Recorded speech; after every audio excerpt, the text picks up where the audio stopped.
Welcome back to Northwestern News Report. It's getting pretty cold outside, but just about how cold? Here's Daniel Villegas with more. Thank you, Kristen Keller. I'm outside here in downtown Chicago, just across the way from Millennium Park, and it is bloomin' cold outside. Right now, the weather forecast told me it's 20 degrees, and it is freezing. Chicagoans better get ready for Jack Frost to bring cold. Temperatures tomorrow will be hitting highs of 9 degrees with lows going into the negatives. This is not something to be trifled with, and weather warnings are urging people to bundle up if going outside. Tomorrow we'll see the snow showers continue, which has already been causing problems across the country. While flight delays and cancellations continue, Indiana saw a plane slide off the runway due to black ice.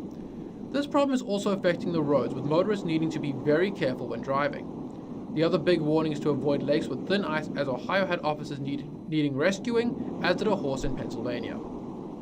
For Northwestern News Report, I've been Daniel Villegas.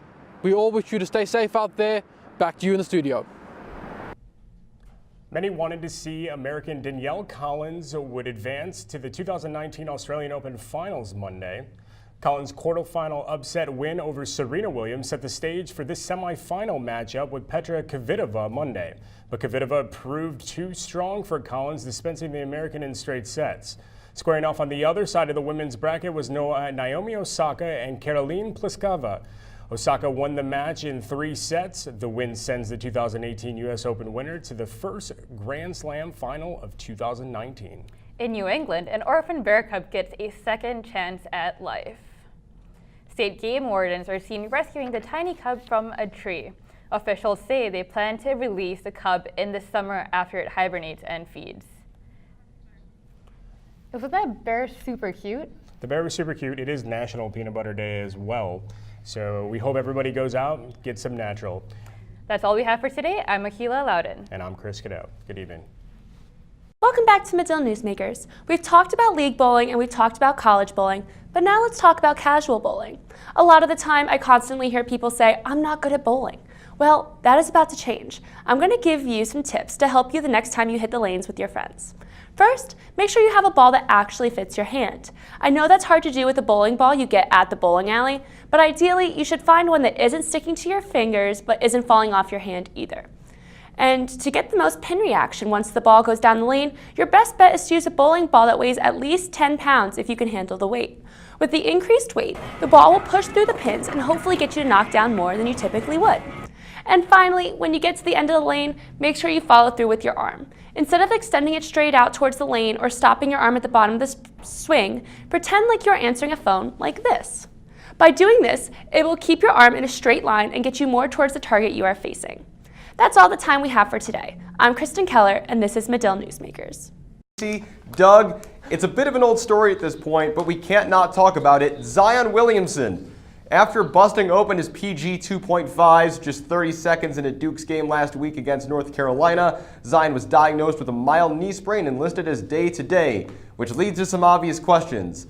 Casey, first, if you're Zion, is it worth risking the rest of the season? And if you're Duke, is it even worth risking him in these last 3 games of the season before we get to tournament time? I don't know how much risk there is for Zion. I think he could have torn something in that knee the other day, and there's no chance he falls out of the top 3. Duke's got a $50,000 insurance policy on him.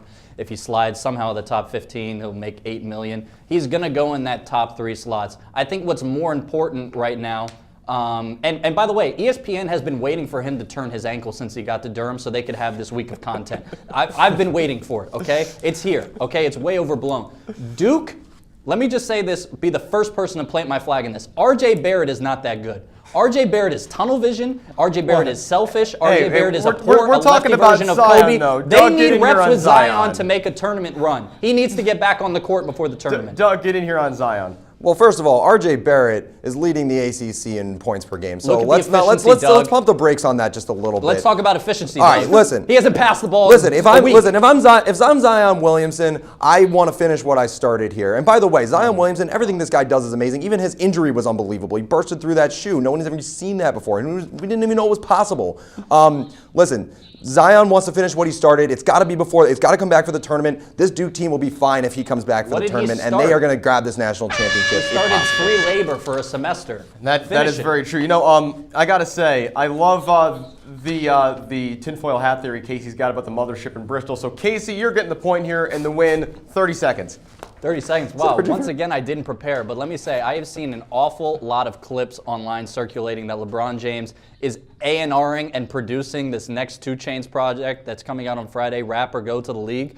I have been waiting for this album for about a year and a half now. I've heard that he's got Kodak Black on a song with Chance the Rapper. I've heard he's got Kalani singing hooks. I've heard that this is the Grammy album of the year. I swear to God, if LeBron James sipping red wine while his groin is healing ruins this project, not much will happen, but I'll be upset. Yeah, I mean, we're going to see. Yeah, sheesh is right. Well, hey, that's it. That's all the time we got today on Point Taken and Medill Sports Talk. Congrats to Casey. Thanks, Doug and Matt as well. Everyone else on the show today. As always, everyone behind the scenes. We'll be back next week, including with some new PT contestants. Thanks for watching Medill Sports Talk, and we will see you next week.